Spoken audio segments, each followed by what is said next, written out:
মা কি করছো? এই কাঁচা লঙ্কা রোদ্দুরে দিয়েছি। এইগুলো এখন আমি শুকিয়ে খুব মুচমুচে করে শুকিয়ে নিয়েছি। শুকিয়ে এই বোটা ছাড়িয়ে নিচ্ছি। এইগুলো এখন আমি মিক্সিং জারের মধ্যে দিয়ে গুঁড়ি করে নেব। বন্ধুরা, তোমরাও এইভাবে কাঁচা লঙ্কা গুঁড়ি করে নিতে পারো। কাঁচা লঙ্কা গুঁড়ি সাধারণত ইলিশ মাছ বা কই মাছ এইসবে দিলে খুব ভালো হয় সব রান্নায়। কিন্তু আমাদের তাড়াতাড়ি বেটে নেওয়ার সময় থাকে না, যার জন্য আমি গুঁড়ো করে রাখি সারা বছরের জন্য। তোমরাও এইভাবে গুঁড়ি করে রাখতে পারো।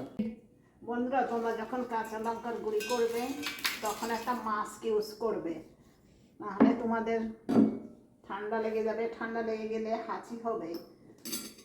দেখো আমি কীভাবে গুঁড়ি করি।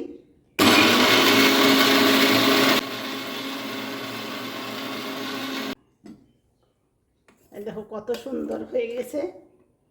এবার একটা জারের মধ্যে আমি তুলে রেখে দেব। আমি একটা বাটিতে রেখে নিচ্ছি। দেখো কত সুন্দর হয়েছে।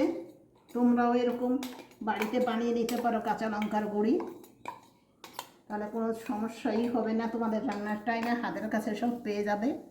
এবার আমি একটা এয়ারটাইট কন্টেনারে পুরে রেখে দেব। এটা সারা বছরের জন্যই থাকবে।